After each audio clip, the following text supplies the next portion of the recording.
Welcome to ARNEC's second webinar series entitled Nurturing Care for Young Children, Seeking Solutions for Addressing Disparities Heightened by the Impact of COVID-19.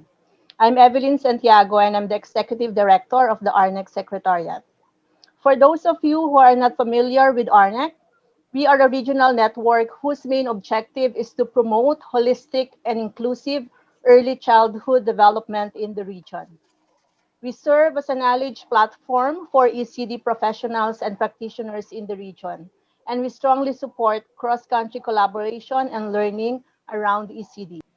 We bring to you this second webinar series in partnership with UNESCO, UNICEF, Open Society Foundations, Save the Children, Plan International, and Child Fund Alliance. Next, please.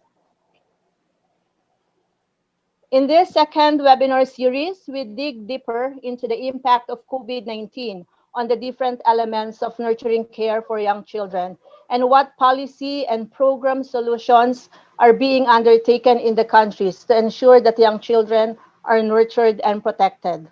As such, the webinar series will cover the impact of COVID-19 on early learning opportunities, health and nutrition, responsive caregiving, and safety and security, and how these components are interlinked and indivisible, all essential if we are to address the holistic needs and development of young children.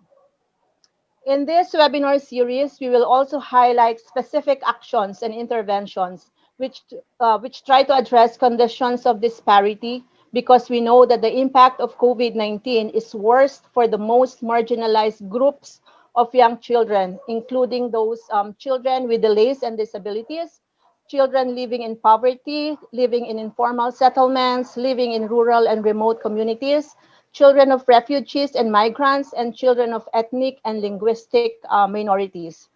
Next slide, please. With this focus, we outline three objectives for this webinar series. First is to generate good practices in terms of local or country level solutions to promote nurturing care and inclusive ECD. Second is to discuss evidence-based studies which can help countries refine and redesign their interventions. And third, but most importantly, is to trigger conversations in the region and explore how we can collaborate around multi-sectoral advocacy in support of integrated and inclusive ECD during and beyond the pandemic. Next slide, please. For today's webinar, which is the first session in this second series, we will be focusing on early learning opportunities, including early education in emergencies. This webinar will be moderated by Meeta Gupta. Meeta is the Early Childhood Development Specialist and Disability Inclusive Education Focal Point at the UNICEF Regional Office for South Asia. She has worked in the field of education, early childhood development, and gender and development for over 20 years in the Asia Pacific region with UNICEF, UNESCO, and at UNICEF headquarters. Meeta, thank you for agreeing to moderate this webinar, and over to you. Thank you very much, Evelyn, and I hope you can hear me. Very well. All right, thank you so much. And good afternoon, everyone, and thank you for joining us today for this webinar on the important issue of early learning. Before we get started with the main part of the session, we would like to bring a few points to your attention. So today's webinar will be recorded, and the resources shared during the session will be made available on our next website afterwards, so you'll be able to access them there. Please use the question and answer or Q&A feature that you see down below on your screens to ask your questions. And you can also vote for a question that you see there by clicking on the thumbs up icon. And we'll be selecting from questions there to pose during the course of the session today. We would like to encourage you to join ARNEC as a member to be informed about the next and upcoming webinars, and you can do so by going to the link that you see on the screen there. And you can also get regular updates by liking and following ARNEC on Facebook. Um, we would also like to request your feedback on the webinar today. And for this, please help us by completing a short survey using the link that will be sent to you after the session. All right, so with that, we'll get to the main part of the discussions today. We're coming to the end of a year in which we've seen school closures around the region and around the world as a result of the COVID-19 pandemic, including the closure of early learning programs, which remain closed in many cases. And today, we want to look at some of the interventions and solutions that have emerged in the response to the pandemic to promote early learning, as well as some of the issues and challenges that remain ahead of us. And in particular, we want to look at the following key questions that you also see on your screen. What challenges have emerged due to the pandemic in the delivery of early learning services, particularly for young children from the most vulnerable groups? What do we anticipate will be the long-term impacts of COVID-19 on early learning opportunities and school readiness based on experience from similar crises in the past? What policy changes or interventions are being designed or implemented to support home, facility, and institution-based early learning opportunities in the context of the COVID-19 response?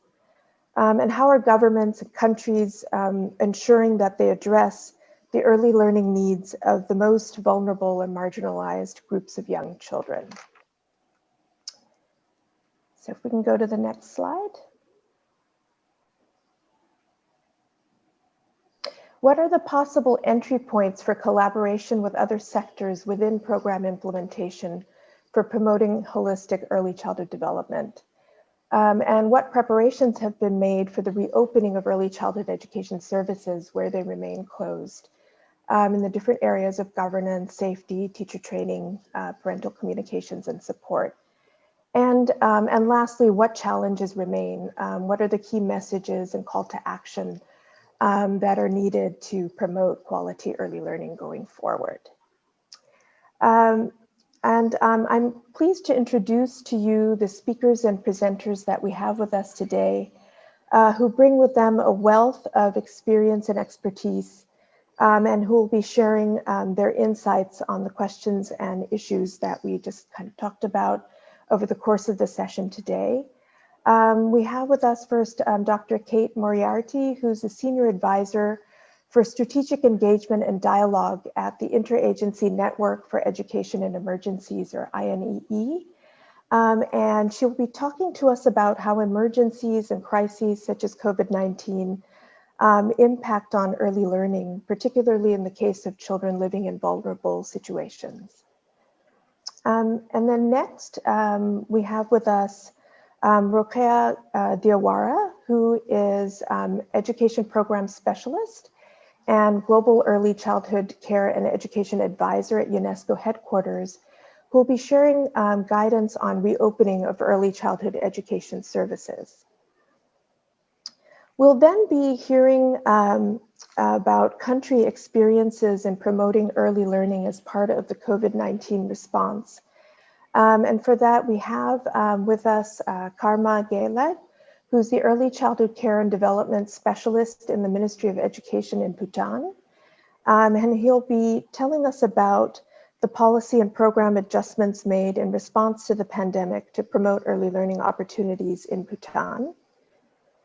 And then we'll be hearing about the experience in the Philippines from Nikki Reyes, who's planning officer and in the Policy and Programs Unit in the Early Childhood Care and Development Council of the Government of the Philippines. And she'll be telling us about the ECCD home-based programs that have been carried out in the Philippines for continuity of early learning with a focus on children from the most marginalized groups. So a warm welcome to all of our speakers and presenters. And with that, I'd like to now invite Kate Moriarty, our first speaker, to start us off with her presentation. So over to you, Kate. Thank you, Mita, and thank you to ARNEC and to all the organisers of this series of webinars. I'm really happy to be joining this first one to talk about early education in emergencies and the challenge of COVID-19, and also very much looking forward to hearing from my fellow panellists from UNESCO, from Bhutan and from the Philippines. And I think we're in for a really interesting discussion. So to get us started, I'm going to talk, as the slide says, about early education in emergencies. If we could go to the next slide, please.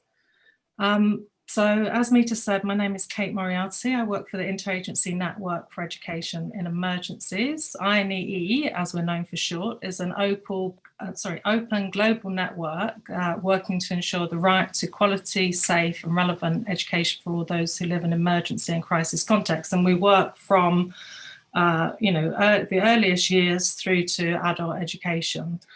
I work for the Secretariat, but the way we're structured, we have a number of what we call working groups or network spaces where our members, which we've got over 17,000 members in over 180 countries, come together and produce work. And those members are from governments, from donors, from the UN, from civil society, academics. It's also refugees, teachers. That's why we're an interagency network. As part of our work, we support and promote a multi-sectoral approach to early childhood development across all humanitarian settings. So for us, a holistic approach means quality healthcare, adequate nutrition, protection, play, and of course, early education.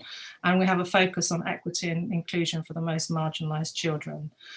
Our work focuses primarily on situations of crisis. So already pre-existing to the COVID pandemic, many countries were already facing humanitarian crisis, some of them protracted over many years. As part of INE's work, we have what we call an INE Early Childhood Development and Education Task Team. And this is where a group of members from different organizational members come together, and we have really a range of experts in that group. They serve as a community of practice for stakeholders working in the field of education and emergencies, and their role, their aims, this group has existed over many years but had a little dormant period and is really revitalized in 2019.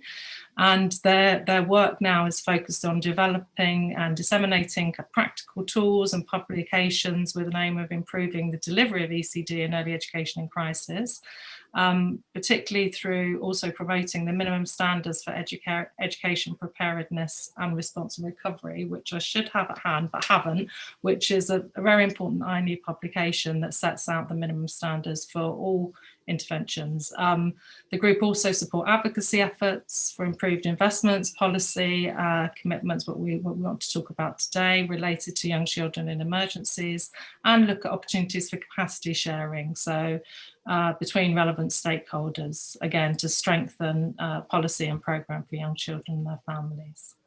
If we could go to the next slide. Thank you. So obviously, all of those that are on this webinar, we know that the early years are critical, and I'm sure that all of us share the important understanding that for the most marginalised and those in vulnerable situations, this is absolutely essential, as it is for all children.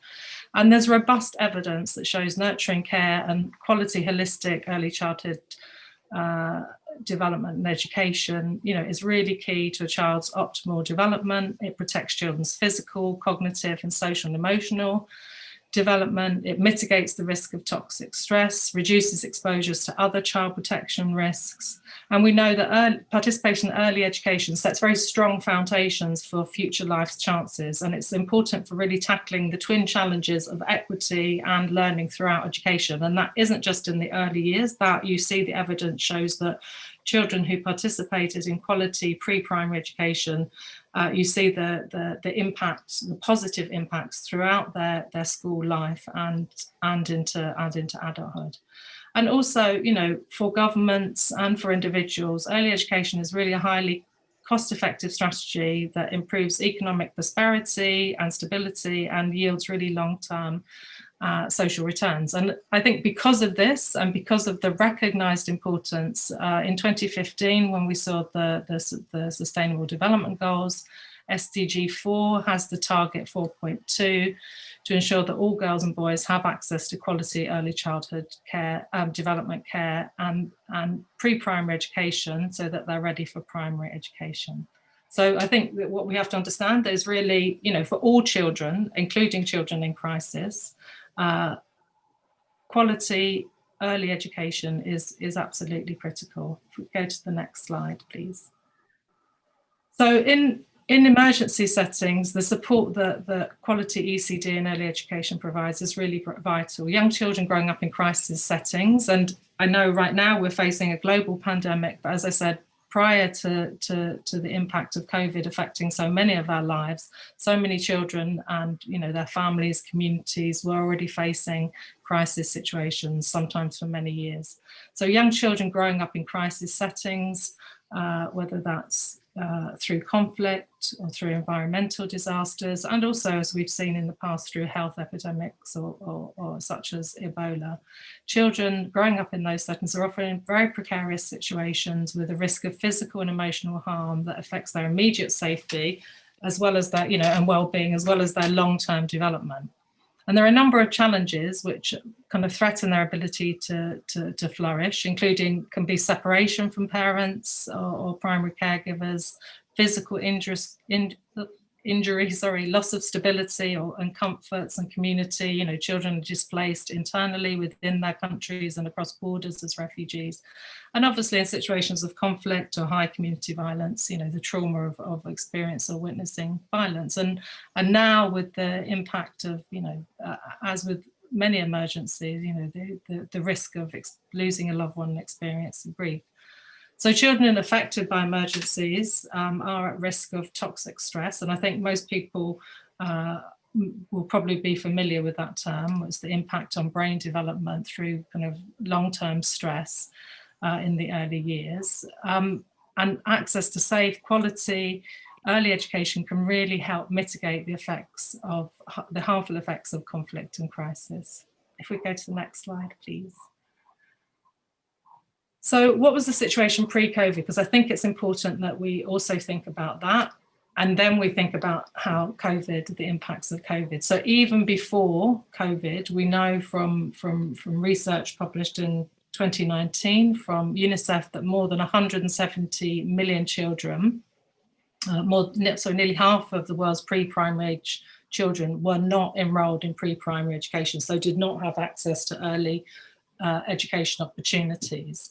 Now, the UNICEF research showed that countries affected by emergencies were home to a quarter of the world's pre-primary education, and in those countries, only 1 in 3 children were enrolled in pre-primary education. Other research gets that figure even higher, so saying that only, that it's home to half of the pre-primary population. So we know that prior to COVID, I think the figures are something like over 80% of children in high-income countries had access to pre-primary education. In low-income countries, that 80% did not have access, more than 80% or around 80% did not have access. And so we see it was already a very difficult situation. And also when we look at donor support, 16 of the top 25 donors to education gave either nothing or reduced their previous spending on pre-primary education in 2017. And this was some research that I was involved in. And we looked from 2015 to well, we did the research in 2019, but the latest data was 2017. And we saw just even in those 2 years from the SDGs being signed to 2017, there was a decline in investments of international aid in pre-primary education, and that the total share of education aid to pre-primary education was just 0.5%. So you see, we've got a huge challenge and not very many resources. We'd go to the next slide, please.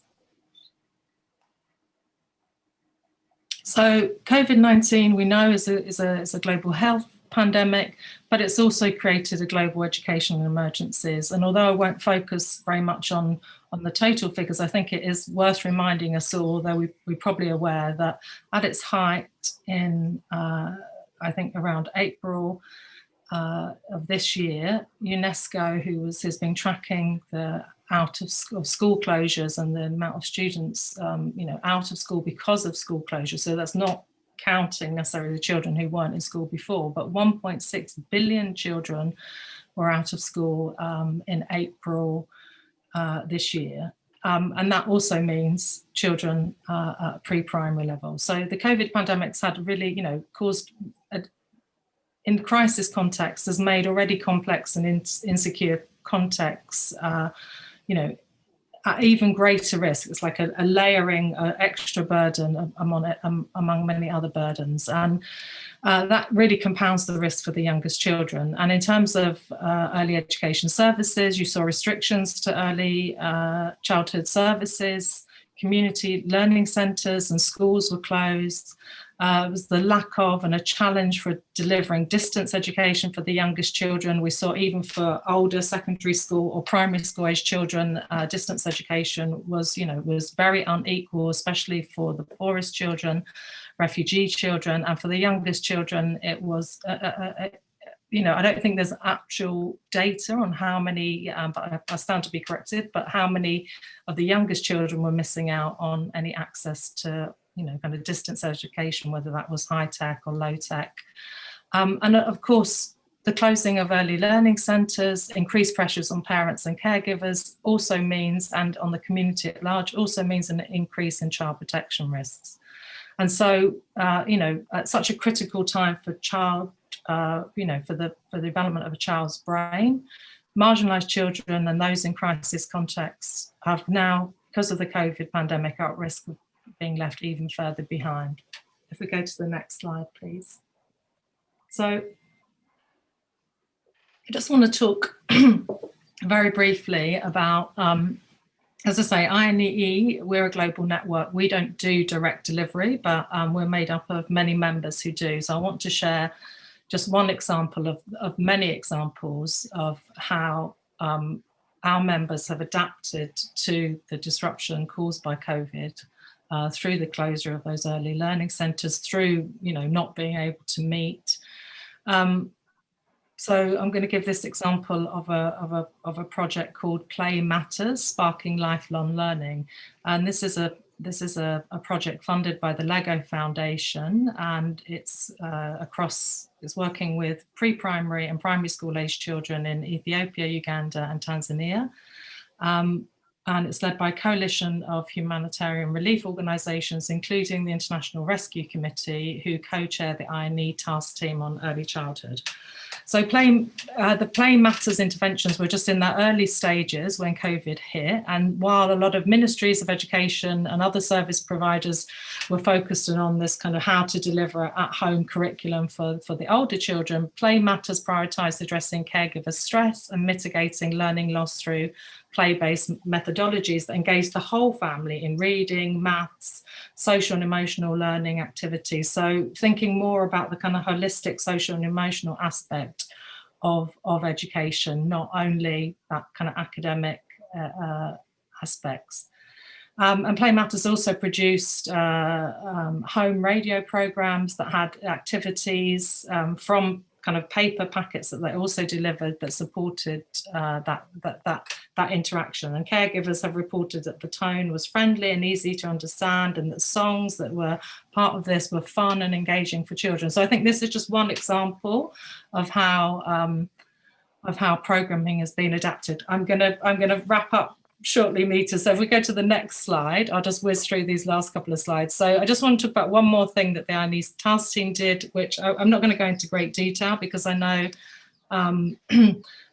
this is going to come through kind of safe return to school. It's going to be discussed by another speaker, but the INEE task team played an important part in supporting a safe back to school guide by the Global Education Cluster and the Child Protection Area of Responsibility. And that safe back to school guide focused on the preventing of transmission of COVID-19, it looked at small group learning, and it looked at home group learning. And just to say, one of the things that we've been focused on at INEE, and we published a paper in July of this year, was asking governments and local education providers to really think about a kind of contextualized and balanced approach to reopening schools or early learning centres. So, you know, while we know why governments did have blanket closures, we also know it's important to reopen schools. So if we go to the next slide, this is just, I'm not going to go through this. So this is just some of the ways in which the Safe Back to School guys, you know, an important aspect, I'll just pick up on the first one, is planning with parents. So when thinking about reopening schools, really is important to, as I say, speak to community members. Sorry, the next slide, and then I'll be done. So this is the last thing I really wanted to say, because I think, you know, one of the things we wanted to think about is, with the extra challenge of COVID, already we know, as we saw already, that so excuse me, that you know, that pre-primary education, early education for the most marginalized in low-income countries, in crisis contexts, was already was massively inadequate. So I think we really need to protect, prioritise and invest in the youngest children during and after the crisis. And this should include funding early childhood development and childcare services and all national COVID-19 responses and all humanitarian responses. There should be distance education opportunities at early education stage, consulting and supporting parents and caregivers. As I said, there should be a textualised and balanced approach to decision making on the closure and safe reopening of early education centres. Safe guidelines should be followed if and when schools reopen. And really importantly, donors should prioritise pre-primary education and allocate at least 10% of their aid to education to pre-primary. And with that, I'll stop. Thank you. And sorry if I went over by a couple of minutes. Thanks very much. Thanks so much for that, Kate. I really appreciate that overview where you really highlighted the fact that there were already issues in terms of the attention that early learning received even prior to the crisis. That's been exacerbated by the crisis, but that it's so critical to focus on this and in terms of also mitigating some of the negative impacts of crises as well. And also the need to focus on promoting early learning within the crisis response, including with COVID-19 response, including investing in that as well. So thank you very much for that. And with that, I will then ask Rokeya to please share her presentation. So thank you very much, and invite you, Rokeya, to start your presentation. Okay. Good morning, colleagues. I'm very pleased to be with you this morning to share with you this work undertaken by UNESCO, World Bank, UNICEF about the global reopening school guidelines we have developed together. You might be aware that since the first weeks of the pandemic, UNESCO has have been monitoring the school closures, thanks to Kate, who already also referred to that on her presentation. But also in the same time, UNESCO, World Bank, and UNICEF were also launching a series of webinars about school closures. And in that area, I'm pleased just to share with you, before coming a little bit more to the guidelines, just want to share with you where we are today in terms of school closure. You can see based on latest available data, 1st of December, that today we still have some schools who are already open, but others are still, some are still closed. You can see 40% are reopened today, but we still have also others who need more before being open. And in that area, I just want to say that there are still 8 out of the 210 countries that are closing their schools fully, in partial or opening, partial reopening in certain area, opening by grade and level, and they use and some other countries are also using hybrid approach, combined in-person and distance learning. Where are we? This is a situation at a global level, and also we can say at global level that regarding early childhood care and education scale, it is estimated that around 35 million of children among total of 211 million are still out of school, and 79 million are in country with statute partially open. And where this is the figure you can see also regarding specifically Asian region, and you can see for the pre-primary education, for example, that we have this number I was referring, this 35 million children who are still out of the schools, but also we have in the other disaggregated data, for example, for the Western Asia, where you can see that I just use the color like the traffic light, where you can see them closed, still 12, and where we have also 1 million open for that one. And you can see the same figure also for the the Eastern and Southern Asia, but also for the other side. Now let me come more on the guidelines we were discussing, and which was prepared again by UNESCO, UNICEF, and World Bank. The objective was to serve planning for reopening. This was a document prepared for policymakers, but also to tackle the issue of financing, and also to define some safe operation, learning, reach out the most marginalized, and well-being protection. It was also a document linked to what exists, such as the WHO guidance for reopening schools based on care and also assessing the risk. It was also something linked to the global guidance on early childhood setting, in align with the framework for reopening schools, also provided by WHO. I was referring a few minutes ago to the framework and also the series of webinars organized by UNESCO, UNICEF, and World Bank, particularly in June. And also we take into consideration some other related public measure, etc. Everything, all the great work already done by our colleagues at WHO organization. What can we found in the global guidance? In the guidance, you can see that we have adopted 10 guiding principles, which can help policymakers to plan for and implementation the implementation of the reopening of the schools.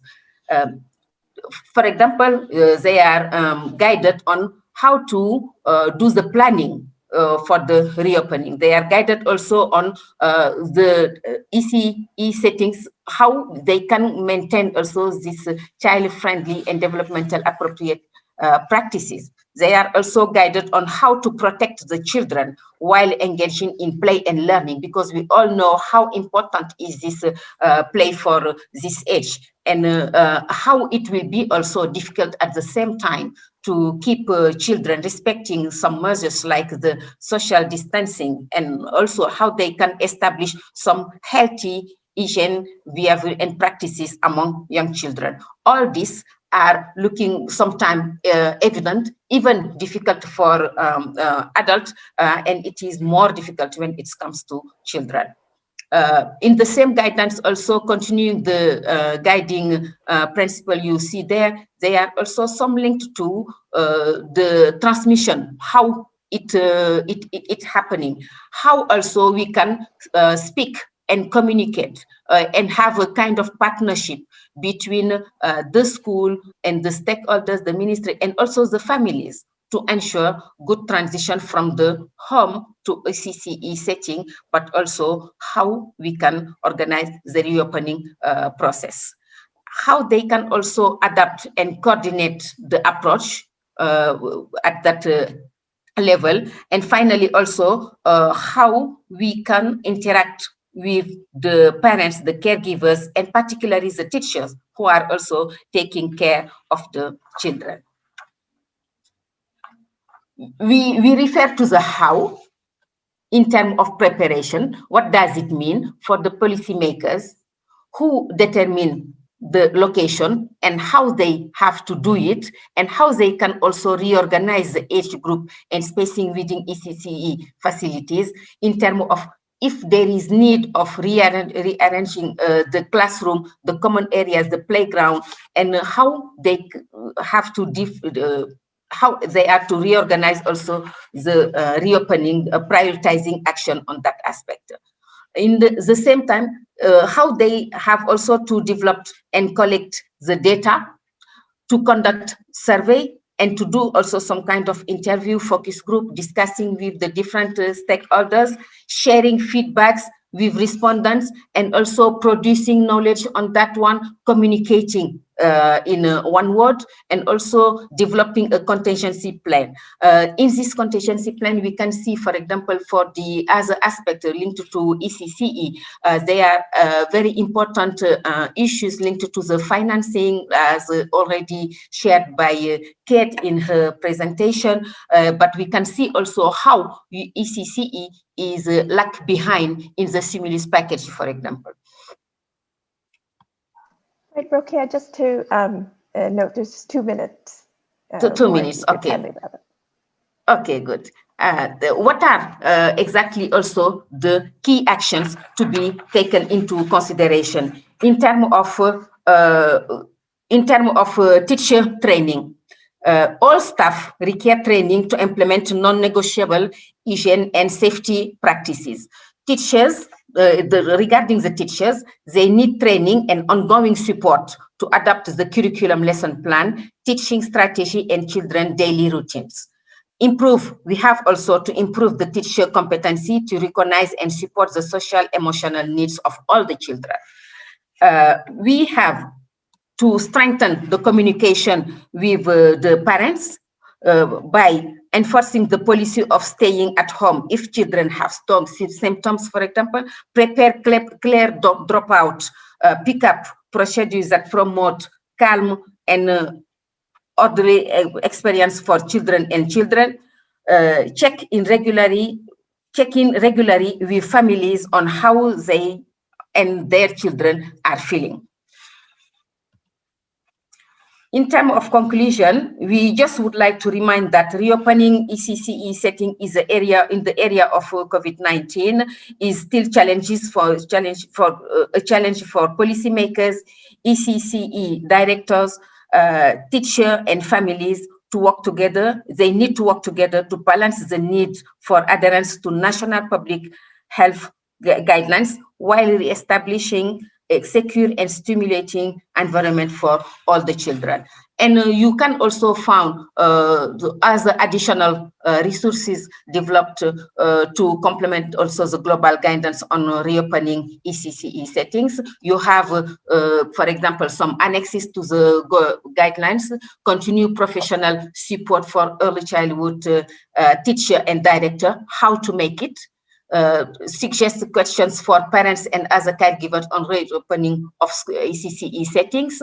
We have also developed key messages for teachers on reopening ECCE settings, and also some key messages for early learning on reopening ECCE settings.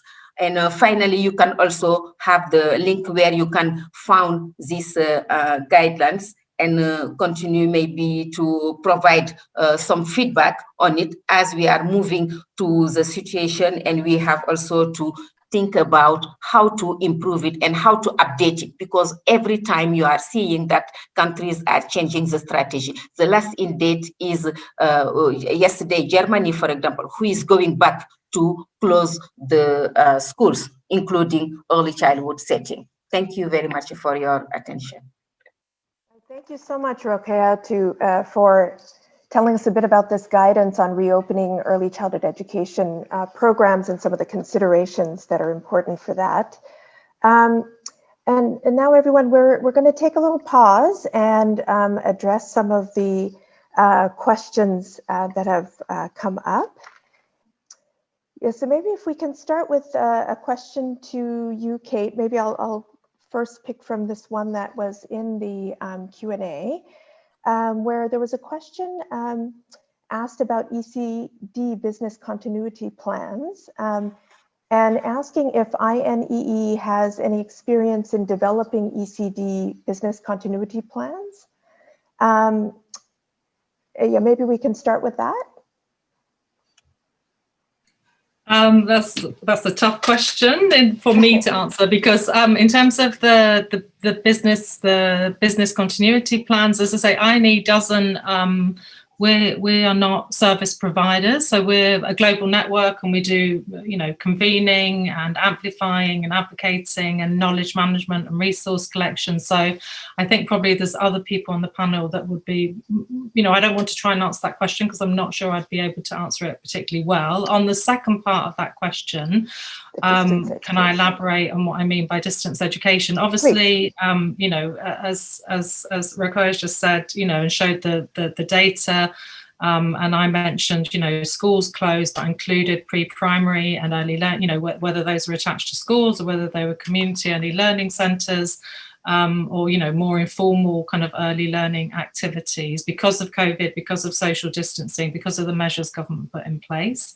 And so there was a kind of, you know, I think, you know, one of the kind of key things I did mention, I now have them here, the INEE minimum standards. So one of the key, you know, focus of education emergencies and something we promote is preparedness, but obviously the COVID pandemic caught us all really unawares. So, you know, governments and everybody was rushing to how can we provide distance education. So, you know, when people think of that, often they think about online learning. And, you know, of course, in high resource countries, that might be possible, even though we saw that wasn't even the case in many high income countries.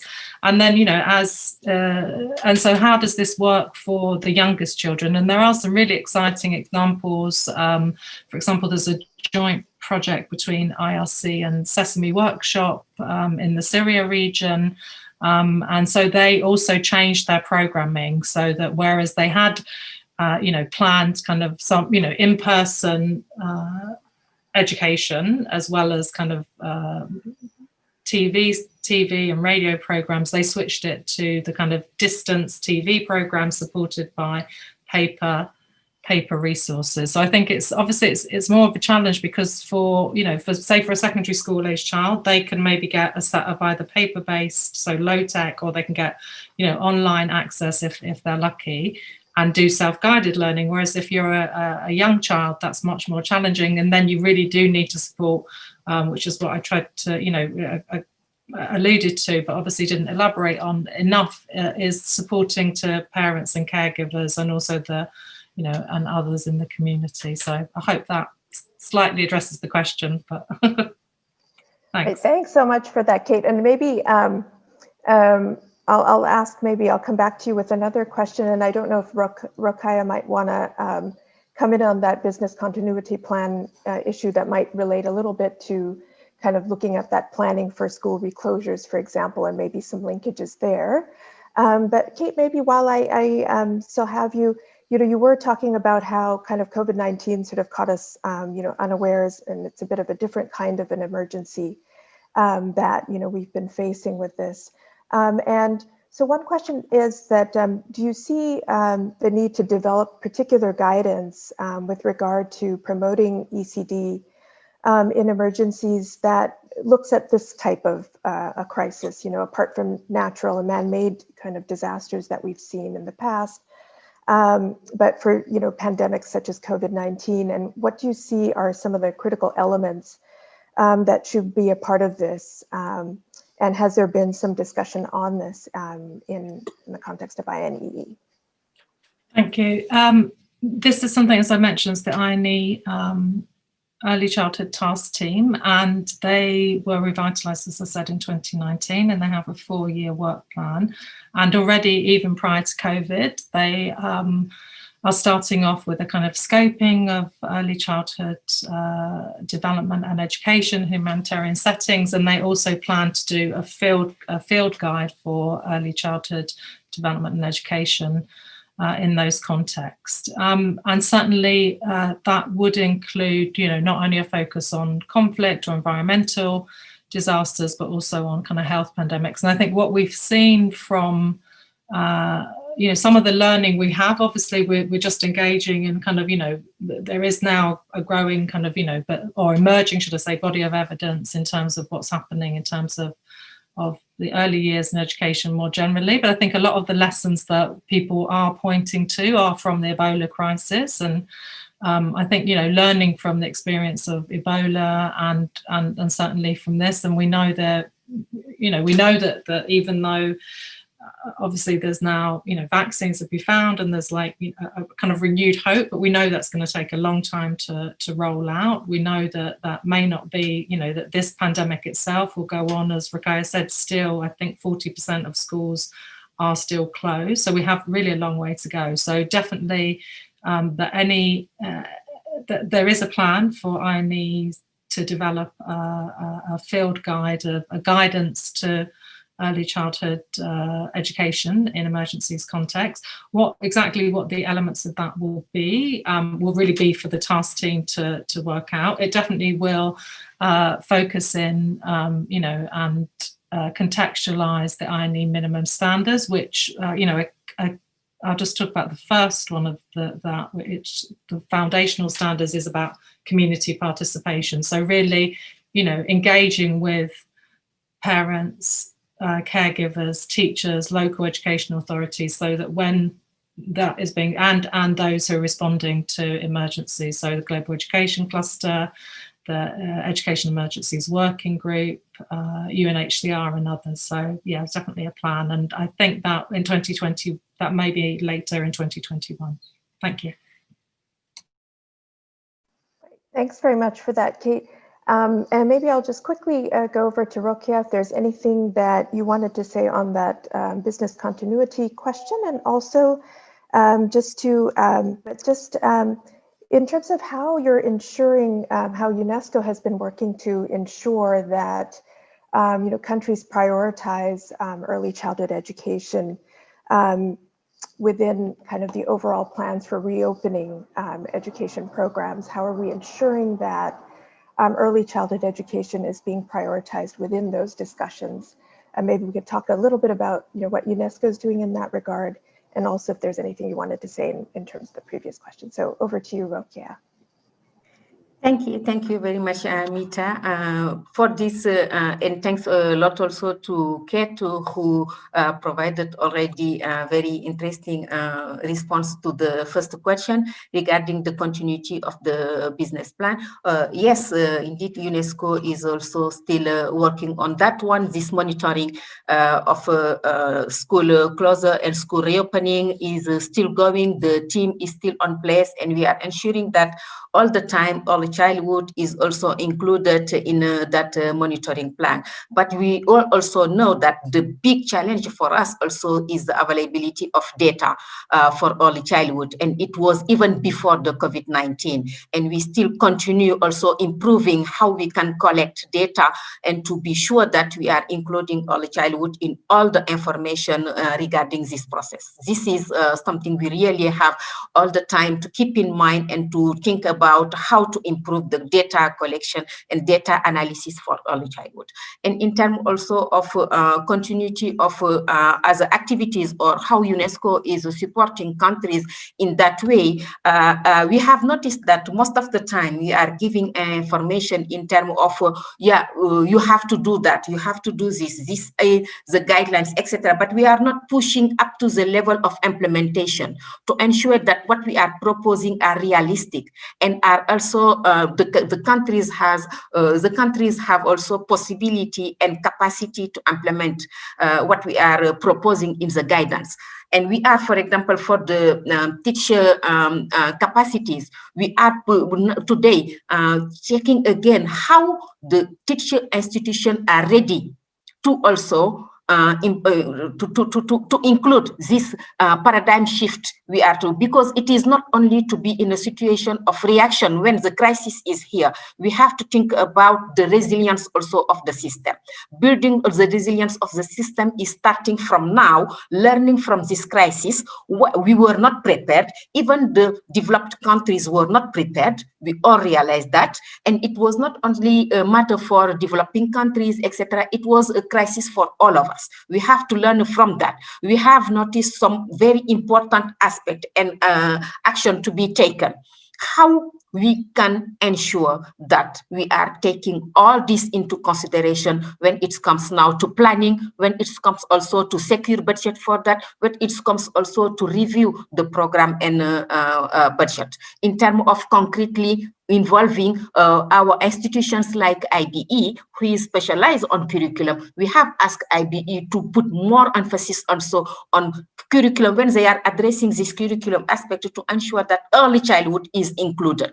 And we are looking about the teaching methods. We are looking about also how we learn a lot about learning at home, not only at school, and how from now we can review also our teaching and learning process, not only putting everything on the neck of the school, but also opening the door, considering the role and important role parents play during this crisis, how we can translate it into policy, how we can take it into consideration from there. They are basically, I just don't want to continue in all the details, but it is just to show you that what we are doing is today to open this dialogue with all the policy makers, partners, and actors, including parents also, to review this ECCE agenda with this COVID perspective. This COVID, what we learned from the COVID crisis today is pushing us to see, to ensure that early childhood is not left behind on the recovery plan.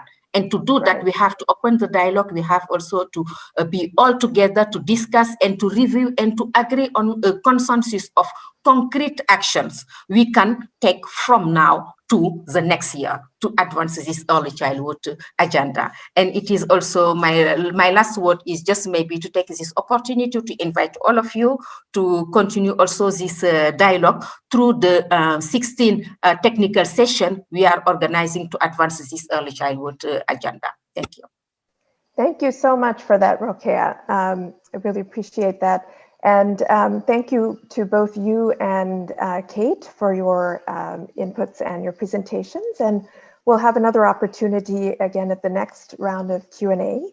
But now we'll move on to the next segment of our program. So thank you to both of you. And so now we'll be hearing from some country examples, as I noted. And for that, I'd like to invite Mr. Karma Gaileg to make his presentation to share about the experience in terms of COVID response for early learning in Bhutan. Over to you, Karma. Thank you, Mita. And good afternoon, everyone. I would like to make a presentation on how the pandemic-induced policy adjustments for early learning in Bhutan is taking place. So in this context, my presentation looks at how the pandemic itself has affected us, including children and families, what we have done to offset the impact of the pandemic, and how what we have done has been working or not working, and also looking at how it has changed our perspective or the way we look into the future in terms of programming early childhood care and development interventions. So when you look at the background, our status in Bhutan from a nurturing care lens, there is not so much to be proud of, particularly in early learning and responsive caregiving. If you look at it, it's the access to early childhood care and development centers is around 24 and so is the responsive caregiving in terms of formal parenting and parent support interventions.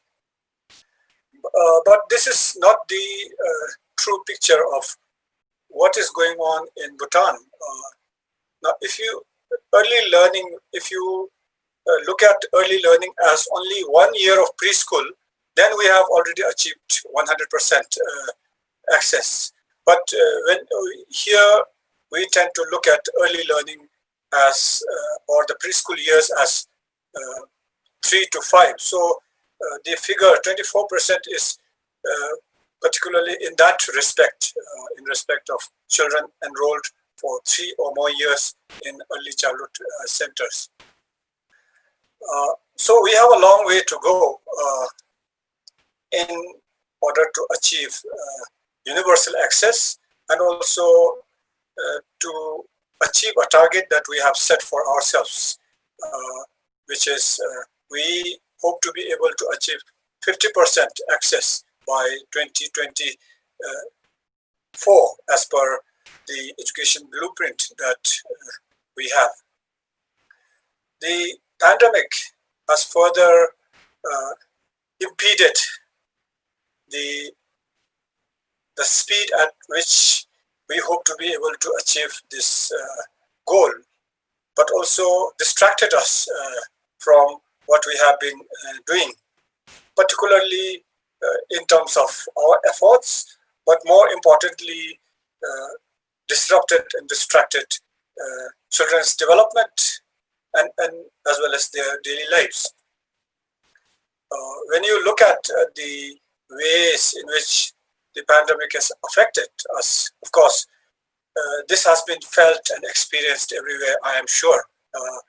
The most tangible impact that we see is disruption of daily lives of young children, as well as their learning, which has also caused the closure of center-based programs. In Bhutan, more than 9,000 children have been affected in this respect, and these children have been homebound for more than 8 months now. But that is one side to it. The other side, when you look at the parents' ability to provide care and engagement for children, this has also been affected, particularly because the pandemic has affected the livelihoods and the income generation ability of many people across the country. This has affected them economically, which in turn has affected the parents' ability to provide good nutrition, care, health, and also psychosocial support for children.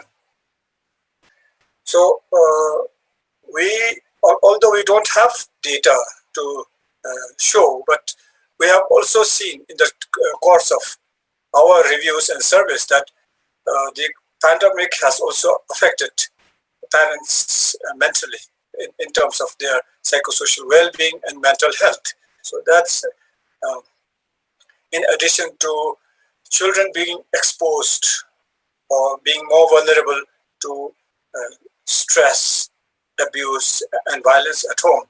And of course, all along we have been talking about online learning or remote learning, which is supposedly to be done using technology, particularly screen. But there is also another side to using screen or exposing children to unlimited screen time and content in many cases. So children have truly been affected here in our country as much as it would have in all the countries and societies across the world. On our part, we have from the very beginning made efforts to try and do something so that children are engaged, so that parents stay engaged and well, so, in order for them to be able to support children's daily learning, and also for learning to go on. So we started off with by developing an ECCD emergency package, which we distributed across the country through the early childhood care and development centers. And in the review that we have undertaken recently, we have seen that all of our frontline workers who are called ECCD centers, facilitators, have actually received and been implementing it quite well, which is encouraging.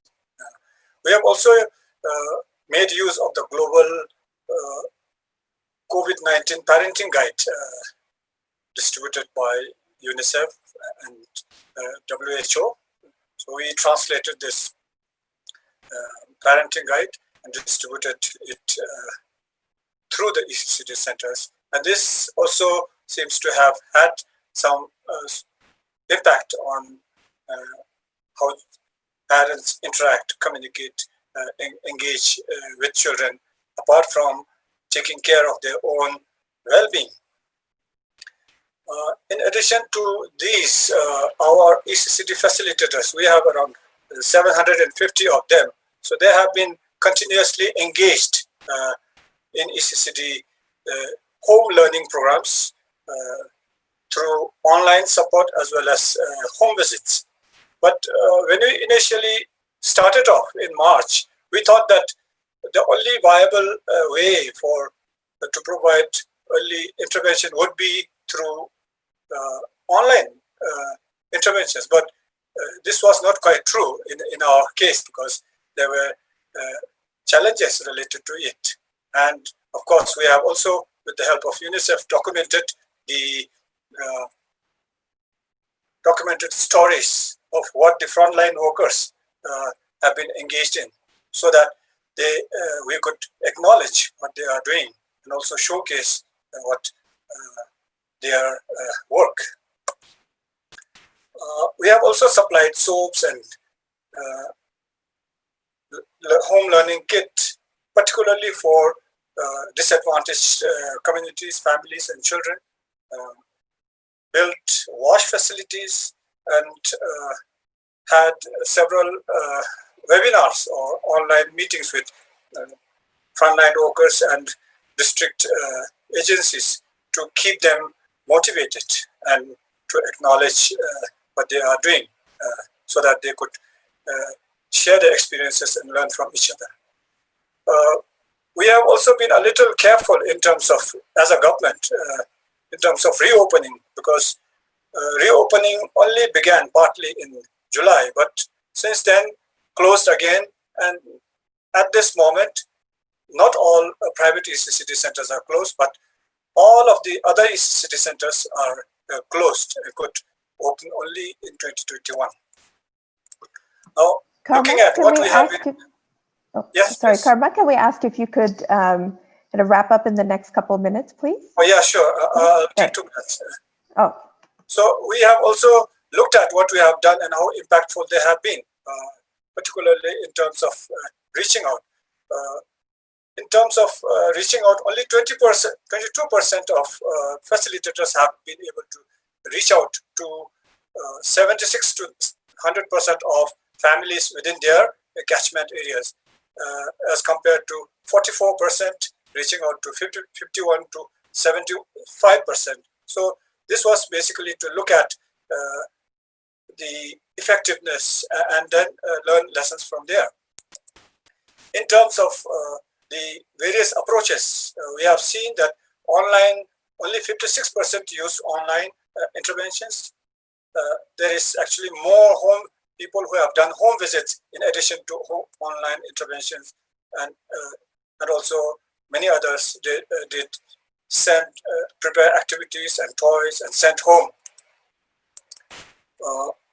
Now I think this is something for us, everyone, to think about, because as opposed to what we were thinking initially, the online intervention through technology is not the only solution, particularly because there are so many challenges related to it, such as network issues, gadget issues, and not having enough time to dedicate to working with children through these technological devices. So, as a result of all the lessons that we have learned throughout this crisis, we have learned that it is important that we approach any the future in a multi-sectoral way, and therefore we are in the process of developing a multi-sectoral strategic plan, which is to be completed by the beginning of June 2021. We have also set up networks at the district level as well as at the national level, so that we can work together and provide holistic care and education for children, addressing all aspects of the nurturing care framework. We have given that the pandemic has also affected the mental health or psychosocial well-being of parents and caregivers. We are now in the process of piloting a care for caregiver package in 3 districts, and as well as home-based interventions, which was one of the main approaches that we used in this pandemic, and we would now mainstream this approach as one of our strategies to enhance access to ECCD. And coming to reopening, we see that we might only be able to reopen by the beginning of 2021. So here I am saying that it truly takes a village to raise a child. So this is, I think, more of a realization when you are faced with a crisis. And thank you everyone for listening, particularly ARNEC and UNICEF for supporting us in this emergency. Thank you so much for that, Karma, and for sharing this experience in Bhutan, where I think we also saw kind of the role of the ECCD facilitator highlighted and some of the home-based education programs that you'll be looking at kind of continuing on moving forward. Thank you very much for that. Thank you. And now, thank you. And now I'd like to call on Nikki for the final presentation of the day on the experience in the Philippines. So over to you, Nikki. Thank you very much. So good day, everyone. The Philippine ECCD Council is very grateful for this opportunity to be able to share our 2020 experience on the home-based early childhood care and development program. So just to give you a little background, we actually have very similar experiences with Bhutan, as Karma mentioned a while ago. So since March of this year, our child development centers nationwide have been closed due to the pandemic.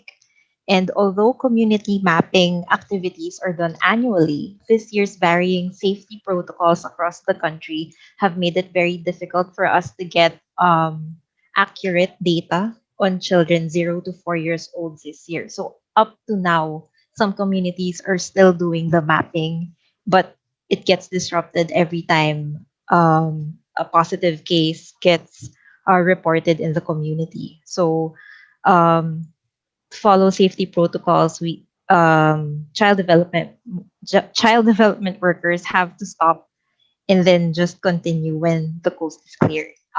And then we also have some challenges with transportation. So families in far-flung areas aren't reached because the child development workers don't have access to them, or some local governments have also actually stopped ECCD programs altogether for certain periods of time during the pandemic. And lastly, apart from COVID-19, we've also experienced some very super typhoons, and it has caused even more disruptions in the respective communities. So, in particular, the ECCD Council's COVID-19 response was to recommend the center-based program in alternative venue, where weekly sessions are held with parents of children 0 to 4 years old, and where child development workers suggest activities for the home. Um, in such, we were able to do runs for all 17 regions through Zoom. Um, However, we want to focus on the long term plan, which is to establish the home based ECCD program. So we've actually been working on this for some years now, and the value of our work has become very apparent in our experiences in 2020 with COVID 19. So, primarily, the program is envisioned as an alternative program, especially for areas where access to center based programs is limited. So usually this is due to the lack of infrastructure, whether it's the center, the child development center, or the roads to the center. Um, Also due to congestions in especially in urban centers, and then during emergencies and disasters. It can also be used for areas with armed conflict, um, apart from others. So we also see, however, that the program may be complementary to center-based program, not just its alternative. Um, in 2020, we used this as one response to the closure of child development centers. However, we would like to emphasize that we want this program to outlive the pandemic, this current pandemic, so that we can use it for other cases. So, just to give everyone an idea of what we mean by home-based program. This program is not meant to compete with the services offered by child development centers. They're meant to coexist in areas even where center-based programs are highly accessible. Why? Because they have different goals and they can complement each other.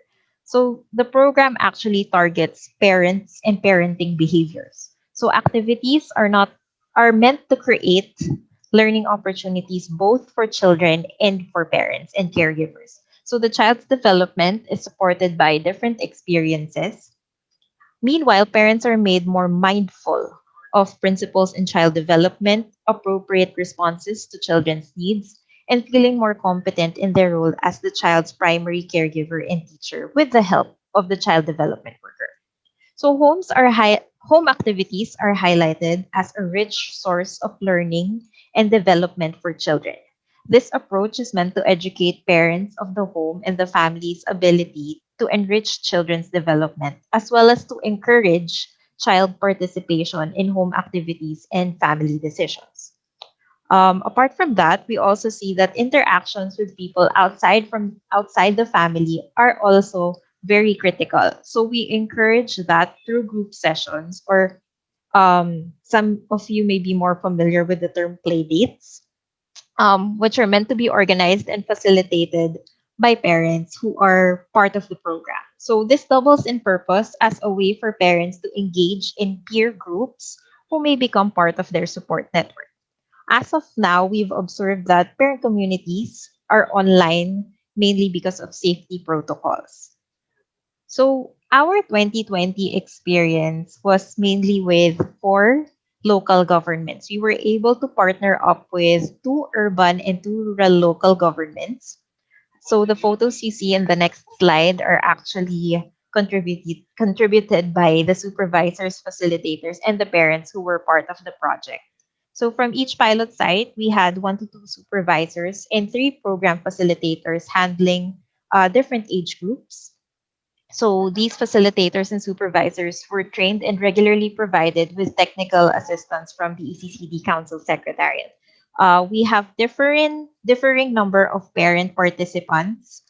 Although the program was available, and although the child development workers were able to reach the families, some families, actually more than half of the families in the community, were not yet willing to participate because of fear of contracting the virus. So you see, the numbers here aren't evened out among the local governments because of unwillingness to participate due to fear of contracting the virus.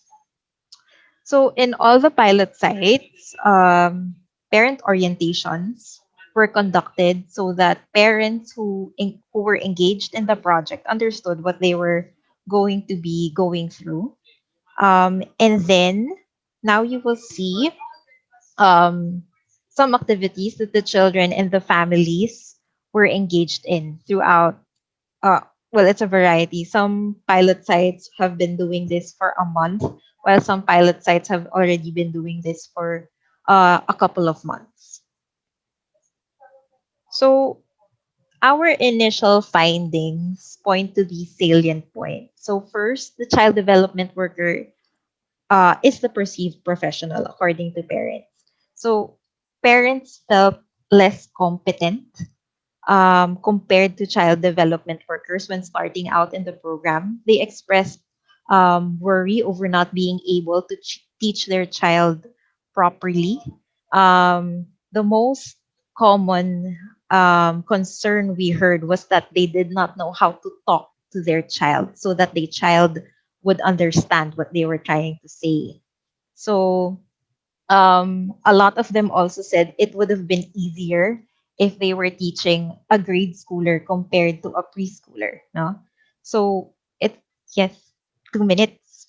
Okay, so it's very evident that there's a lot of trust and respect for child development workers, but we also want to improve the feeling of competence of parents in teaching their own children.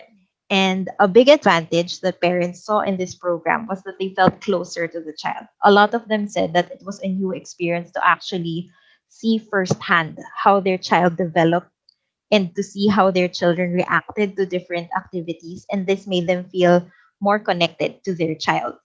Um, it was very evident, though, that there is a very big need for regular peer interaction, as even children themselves would look for quote unquote classmates because they already interact with family members on a daily basis, so they would look for other children.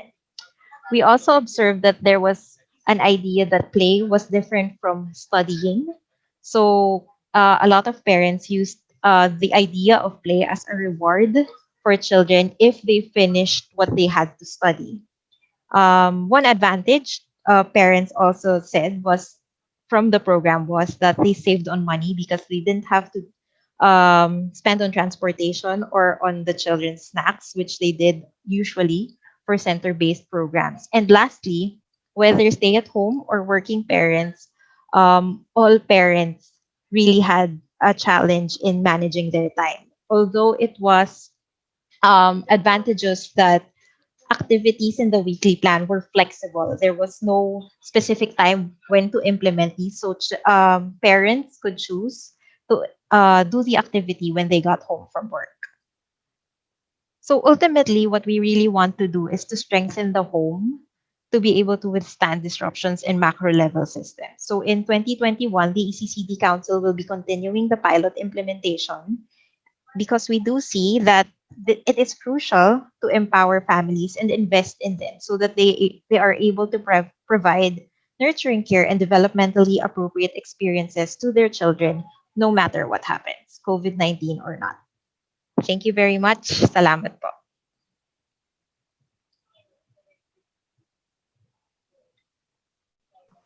Thank you so much for that, Nikki, and for sharing those fascinating findings from the experience with the home-based ECCD program that you had in the Philippines. And I'd like to invite also Karma to turn on your video if you could.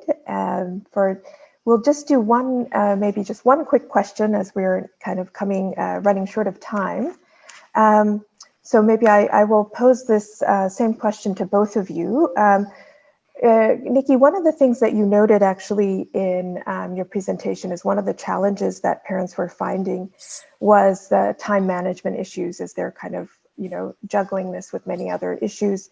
And so one of the questions, if I can ask both of you, is, how did you, through this experience, do you see that parents and caregivers can be motivated to actively take part in the learning and development of their young children at home at this time when they are juggling all these responsibilities with all the stresses also in relation to the pandemic.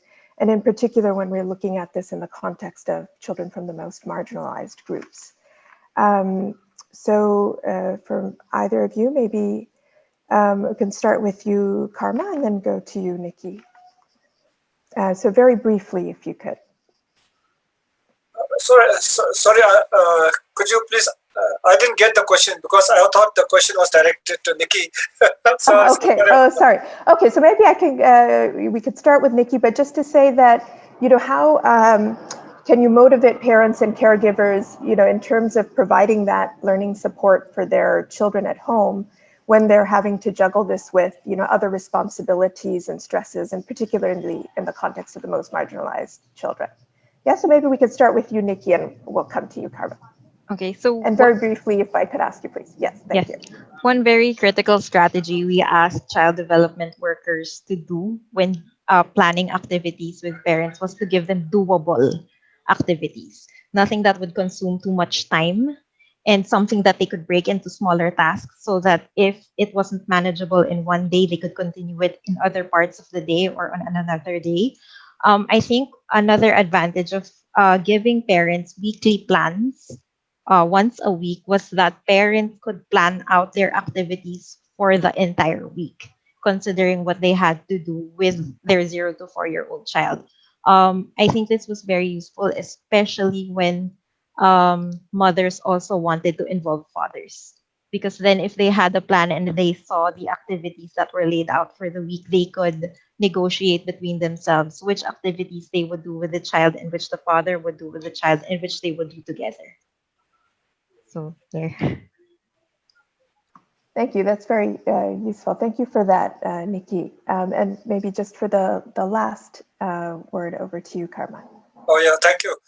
Yes, indeed, engaging in children's learning is not the most important thing for a parent from their own perspective in a disadvantaged community. So therefore, it is challenging if we do not motivate them enough or convince them enough to let them see that it is important. So in our case, what we did was we tried to have bags of learning materials, toys and books handed over to parents so that they had something to work with. So, and according to the survey that we did with our frontline workers, actually that seemed to work much better than just online intervention or home visits. So that's a very useful lesson that we learned. Right. Thank you so much, Nikki and Karma, and also to Kate and Rokaya for your presentations and your time here today. So thank you to all the presenters. And with that, I'll just say a few quick words and we'll conclude the session today. And for any questions that we didn't get to, we will follow up on the session here today as we're running short of time right now. But just to say that we know that early childhood education is the foundation of children's education. Every stage of education afterwards builds on this foundation, and we know this from evidence that is out there. And so there's implications in terms of children's retention and learning far beyond pre-primary education.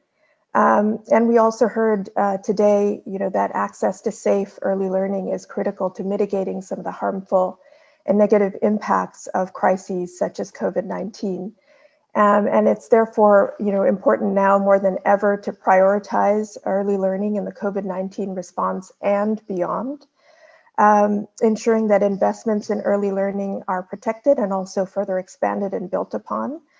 We've heard about the call for at least 10% of education budgets to be allocated to pre-primary education, and also the call on donors to also allocate at least 10% of their funds to pre-primary education, to early learning. And then within discussions on reopening schools, we need to ensure that there's a focus on reopening early learning services as well, and doing this as soon as is safely possible. And as we've heard, there is guidance out there that is available in terms of considerations in this regard. And while early learning programs remain closed, it's important to ensure that the strategies and interventions for home-based learning prioritize reaching the most marginalized children. We cannot assume, as we saw, that online learning platforms and materials will be reaching all children. And so we need to make sure and monitor our efforts and ensure that the strategies that we put in place are reaching the children most in need and children from the most marginalized communities. And we saw from some of the examples today the importance of the role of ECCD workers and teachers in terms of providing that critical support and facilitating home-based learning and providing the support to parents to ensure that young children are learning. And it's important in turn that these frontline workers, ECCD workers and teachers are, their capacity is built to promote quality early learning, including in these different ways that we're seeing that they need to use these different strategies in the context of the COVID response. And we've also seen, as has been highlighted, one of the opportunities that has emerged from all of this, which is that engagement with parents and caregivers. That's important to kind of build upon and continue even beyond the crisis to ensure parents are interacting, engaging with their young children at home. And so maybe with that, and knowing that we have, we're coming to the end of our time here, I'll leave it at that and just turn things over to Evelyn for a few closing remarks, and just thank you to everyone for joining today. Yeah, thank you, Mita, for that very good summary of the discussions. Indeed, a lot of insights and some actions for us to collectively take forward. Before we finally close the webinar, I would just like to have some reminders for our participants. Your views really matter to us, so if we can please request you to evaluate this seminar by clicking on the QR code flashed on your screen, or it's also in your chat box if you can click the link to the evaluation of the webinar. It will take you just less than a minute. So please, if you can, evaluate how the session was conducted today, it would be very helpful in our succeeding sessions. We're also doing a real-time documentation of the webinar, so you'll receive a summary documentation of the webinar discussions by tomorrow. All the presentations we will put up in our website, so please make sure to visit our website and we will have all those presentations.